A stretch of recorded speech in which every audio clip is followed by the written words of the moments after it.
eggwanga liyingidde period gy'oyita ey'akafubo, period gye waaligambye nti egenda kuba ng'ejjudde ebyobufuzi, period gye waaligambye nti egenda kuba ng'erimu ebyobufuzi bingi nnyo ddala. Era nze one of the reasons lwaki ndi wano nzize kubajjukiza nti nga tuyingira period eno ey'ebyobufuzi, God is favorite webale nnyo okulayikinga bannange abaliko abajja buli atuuka layikinga ku page beera ng'otapinga ku screen yawo ate live etambule bulungi. Mbadde mbagamba nti nga tuyingira period eno ey'ebyobufuzi tulina okumanya nti ffenna ng'eggwanga n'abantu ba bulijjo ebintu byonna ebigenda mu maaso mu ggwanga bitukwatako. Ebintu byonna ebigenda mu maaso mu ggwanga bitukwatako directly, kebibeere ebyenfuna, kebibeere ebyobufuzi, kebibeere eby'amadiini, kebibeere ebintu byonna ebikwatagana ku baana abato, ku bantu abakulu, ku basajja abakulu, ku bakyala abakulu. Ensonga zonna zitukwatako nga bannayuganda. Era there is even a saying nti kibeera very important okubeera nga you are aware of what's going on in your society, okubanga omanyi biki ebigenda mu maaso. Ebbanga libadde ddene nnyo ffe abantu ba bulijjo naddala abavubuka nga twesuulirayo gwa naggamba, kubanga nzize ndaba amawulire ennaku eziwedde ng'ennya amawulire gonna gabadde gajjudde byabufuzi. Ono ayogedde kino, ono aleeta reforms zino, ono aleeta kino, naye mu bonna abalina bye baleeta teboogera ku nsi Uganda efuniramu wamu ebyo bye baleeta. Bonna abalina bye baleeta teboogera eggwanga Uganda lifuniramu wa. Kubanga kati ffe ekibuzo kye tubuuza nga Ugandan National Youth Reconciliation Movement tubuuza nti mwe bannabyabufuzi ebintu bye mukola eggwanga lifuniramu wa. Bannabyabufuzi changes ze mwagala okuleeta ziteeka ensi Uganda ku mwanjo. Because for us we believe nti buli kintu ekikolebwa mu ggwanga wano kirina kubeera country before self. Be it in a political party, be it in an NGO, be it in any organization that is actually operating in this country, there must be a bigger cause of country before self. Era ffe ku Uganda National Youth Reconciliation Movement, that is what we believe in. Abasinga kumwe Uganda National Youth Reconciliation Movement muyinza okuba mubadde temunnagiwulirako obanga ogenda giwulira for the first time. Ngenda kutwala omukisa guno okubanjulira ekibiina ekitali kya byabufuzi wabula ekibiina eky'omugendo, ekibiina ekigatta, ekitawulayawula mu kibiina kikyowagira, ekitawulayawula mu ddiini kigyosoma, ekitawulayawula ovaawa ova mu Central East luddawa, tekyawulayawulamu. Naye njagala okubannyonnyola ensonga zino emu ku emu mugende nga muzitegeera mpola mpola, buli kimu nga mukitegeera bulungi. Kantandike bwe nti tuli mu kaseera nga eggwanga lirina okusoomoozebwa kungi. Okuviira ddala ku independence eggwanga lya Uganda lizze lifuna okusoomoozebwa naddala mu byobufuzi oba kiyite politics. Tuzze tufuna okusoomoozebwa kungi nnyo ng'abakulembeze bavaako, ng'ensi ekyusa obukulembeze, tuyiye omusaayi, tuluzinze economically, ebintu bingi bizze bifa.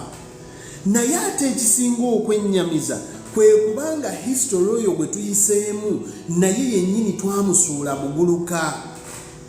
Essaawa ya leero Abannayuganda bangi abavubuka basomyeko, naye bw'obakwata n'obabuuza ku history w'ensi yaabwe tebasobola mukubuulira. Ekyo kyabulabe nnyo, kyabulabe nnyo okubeera n'abavubuka nga tuli mu nsi naye nga tetulina ambition eya progressing ensi. We don't have that ambition. We don't have the power to move us from one point to another. Because what can only move us is when we actually understand where we are coming from as a country, as a people, as communities. We must understand where we are coming from in order for us to know where we are going. It is very important. Twatuuka ku level nge Uganda bannabyabufuzi be batubuulira buli kimu. Be batukolera agenda. Ate nga community ffe twalikoza agenda bannabyabufuzi kwe batutambuliza. Nga agenda yaabwe ya kusupplementinga ku ebyo ffe nga abantu ba bulijjo bye tutambuza. Eggwanga lyonna nga linaakula n'abantu baalyo muyina okuba nga history w'eggwanga eryo temumukozesa ku actually kuleetawo obutabanguko, wabula mumukozesa okusomesa abantu ababa baliwo bamanye ebyaliwo, bamanye n'engeri ky'okwavoidingamu ebyagenda obubi in the near future. Ffe abaatandise omugendo guno ogwa Uganda National Youth Reconciliation Movement tulina ebigendererwa, ng'ebigendererwa bino tebijja bantu ku nzikiriza zaabwe ez'ebyobufuzi, tebijja bantu ku nzikiriza zaabwe kibiina ki kyokkiririzaamu, naye tugamba nti mu kibiina kyokkiririzaamu manya nti ekibiina kirina agenda which puts country before self. Manya nti abakulembeze balina agenda ekulembeze eggwanga Uganda, because at the end of the day we are all Ugandans and we need to recognize that as a constant factor. Fenna abaliwo emyaka 10 okuva kati tuyinza obutabaawo, naye abaana baffe bajja kubaawo, bazzukulu baffe bajja kubaawo, n'abali kati mu power, President Museveni n'abalala abali mu power, we are going to wake up someday nga tebaliiwo. But what they said today is what is going to set this country running tomorrow. In the past few years tubadde tujja tubeera n'okulonda, tubadde tujja tubeera n'obululu, obululu nga buleka abavubuka nga bali divided, obululu buleka abavubuka nga bali mu makomera, obululu buleka abavubuka nga basibiddwa, abamu nga bafiiridde namu. Ffe aba Uganda National Youth Reconciliation Movement tugamba nedda, enough is enough. Tetulina genda mu kulonda abavubuka kusibibwa, tetulina genda mu kulonda abavubuka kuttibwa, tetulina genda mu kulonda abavubuka kubibwa, future yaabwe ekome mu kalulu. Tugamba nti abavubuka muwagire bannabyabufuzi n'ebibiina byammwe bye muwagira, naye mubawagire nga bakulembeza ensonga ezikwatagana n'eggwanga. Buli kibiina nga kikulembeza ekintu kye bayita service delivery. Wano nno nga twogera ku movement yaffe eno tugenda kwengeginga ne political parties ez'enjawulo. Kino kibadde kizibuwalira nnyo abantu kubanga kambabuulire, you cannot talk about service delivery nga ba leaders woolina oba ba leaders abava mu bibiina ebyobufuzi bali self-centered. Abannabyabufuzi abali self-centered tubamanya tutya ffe ng'abavubuka. Lwaki kyankizo nnyo ffe abavubuka okumanya engeri gye tulina okweteekateekamu olwa Uganda ey'enkya. Njagala okubajjukiza nti ffe nga tutandise okufuna envi, nga tukuze, nga tutandise okukulirira, tufuuse abazadde, wagenda kubaawo abavubuka abalala. Naye abavubuka abatalina reconciliation baba tebasobola kutuula wamu kukulaakulanya nsi yaabwe. Abavubuka abatalina reconciliation tebasobola kutuula wamu kutwala ggwanga mu maaso. For a very long time abantu bangi bakozesezza ebyobufuzi okubuzaabuza n'okukyamya abavubuka, okukyusa abavubuka ne bava mu kifaananyi ekinene ekitunuulira eggwanga ne badda mu kutunuulira ba individuals. okukyamya abavubuka ne bava mu kulowooza kiki kye bayinza okukola okugatta ku community zaabwe ne batandika kulowooza kiki kye bayinza okukolera munnabyabufuzi ssekinnoomu. Ffe aba Uganda National Youth Reconciliation Movement tugamba nti enough is enough. Ekireetedde ekyo kwe kubanga tetulinaawo na kusomesebwa. Ekireetedde ekyo kwe kubanga movements ng'eno eyaffe eriwo tezibaddeewo. Tulina emyaka 2 okuyingira akalulu. We have 2 years to go to 2026. Ffe aba Uganda National Youth Reconciliation Center, we don't want to see any more youth being arrested because of elections. We don't want to see any more youth dying because of elections. We are tired of this and we must get rid of it. Elections have never meant nti banga lya kuzza abavubuka mabega. Elections tezitegeezangako nti obulamu bw'abavubuka abamu bukome. Elections tezitegeezangako nti abantu abamu bazifiiremu. This is not the country we want to build. We want to build a country that respects our bavubuka, that respects the youth. For a very long time, tubadde tujja tugoberera emboozi z'ebyobufuzi naye nga buli bannabyabufuzi ababaku bye baleeta beeteekawo fast without putting the country. Be it amateeka agali mu parliament, be it bilateral agreements, be it foreign investors betuleeta wano, our first priority should be country before self. No matter how rich an investor is, tulina kusooka kumanya eggwanga lifuniramu wa. Ladies and gentlemen, some of us have been behind in so many initiatives, but we have discovered over time that the period for elections has actually become a very, very disturbing moment. Very disturbing in so many ways. And allow me to tell you this. Nti esaawa y'akalulu etuuka abavubuka ne basibibwa. Why is it that? Esaawa y'akalulu etuuka abavubuka ne bafiirwa emirimu. Esaawa y'akalulu etuuka bataata b'abaana ne batwalibwa mu makomera. Society ekulaakulana, we cannot be having elections at the same time nga tulina abavubuka abasibibwa. Ensi yaffe tugitadde mu position etalina reconciliation. How can a ballot abavubuka abalina okulaakulanya eggwanga ate ne kabaleka mu makomera? These are some of the issues ze tulina okutandika okutunuulira. How can you tell someone until you are going into an election n'oleka nga amaka gali broken apart? How can you tell someone you are going into an election n'oleka nga abantu bali mu maziga? We must go back and think about Uganda as a bigger factor. How can someone use kingdoms najja n'agamba nti abantu beeyawulire because of kingdoms, forgetting the bigger national picture? Whereas it is very important, abantu abava mu region emu, abantu abava mu who share certain factors and cultures, to have a cohesive factor okubanga balina okwegatta kuno kulina okubanga kulina ekifaananyi ekinene. Ladies and gentlemen, ensomesa eno abasinga tuzze tugidiscardinga because one of the reasons ensi eno kyesafalinga nakyo nti buli muntu oba buli gavumenti ezibadde mu power, we always tend to think eggwanga lyaffe liri ku bantu abo. Eggwanga lilivinga beyond individuals.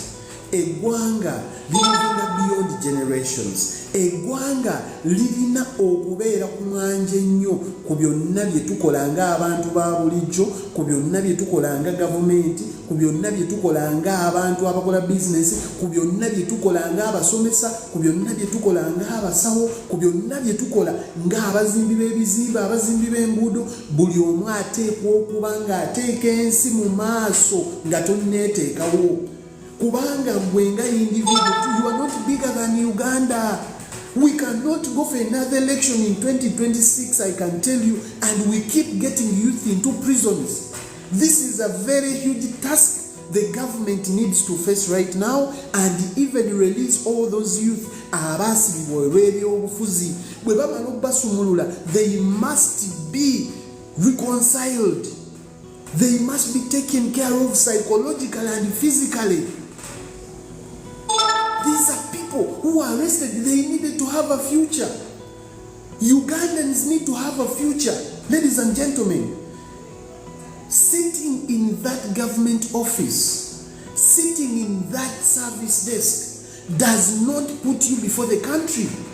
You must serve the country, not the country to serve you. And this is where I call upon the Minister of Youth, Honorable Balam, to make effort so that by the time we go for elections in 2026, we cannot continue with this mindset of destroying futures in terms of promoting democracy. You cannot create democracy by breaking homes apart. You cannot promote democracy by people dying in elections. You cannot promote democracy by having bullets flying around in elections. We cannot afford that.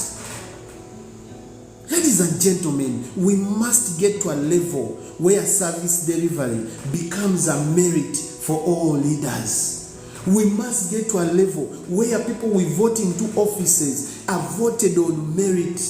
We must get to a level where people are not being paid soap, cooking oil, salt to vote for leaders. We must get to a level where abantu abali mu constituency mugoba MP aleta ambulance nga ayagala tumulonde.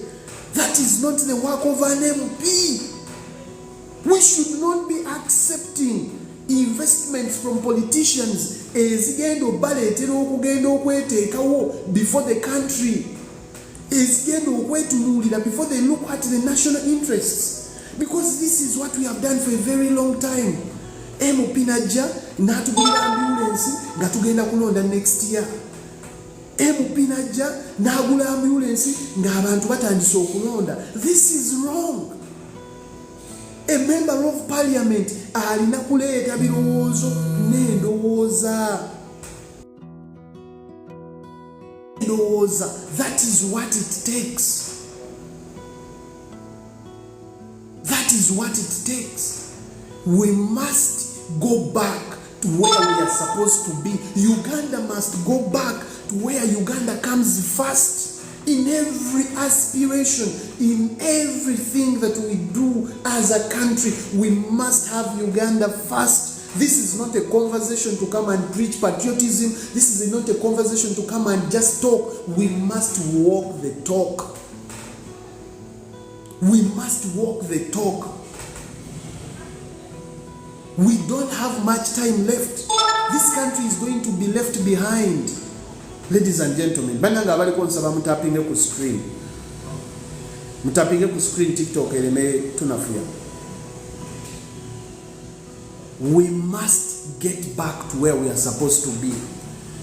How do we create leaders that are going to serve our country on merit? First and foremost, I want us to go back to our history. Where do the leaders that we put in power come from? Where do the leaders we put in power come from? Because tulino okuddayo ne twejjukiza abakulembeze be tuteeka mu power bavaawa. Where do they come from? Abakulembeze be tuleeta ne tulonda bavaawa. Bava mu bibiina by'ebyobufuzi. Mu bibiina by'ebyobufuzi abakulembeze abo batuuka batya okufuna kaadi ezo. Because let me tell you, one of the biggest challenges we have today, nti abantu bava ku kye bayita service delivery ne batandika okuinvestinga into political careerism. Political careerism must end, and we must put an end to it. We must put an end to political careerism. Abantu okulowooza nti politics gufuuse mulimo gwa kuinvestinga mu capital na yajja afunemu. We must end that mentality. We must go back to the basics and understand. Ebibiina by'ebyobufuzi mugaba mutya kaadi. Abasinga mutunda kaadi zino. kaadi n'ogiguza kansala agenda okwesimbawo, kaadi n'ogiguza chairman LC5, kaadi n'ogiguza MP, kaadi n'ogiguza buli agenda okwesimbawo ku kifo. What do you expect these politicians abamaze okugula kaadi mu bibiina byammwe, what do you expect them to do?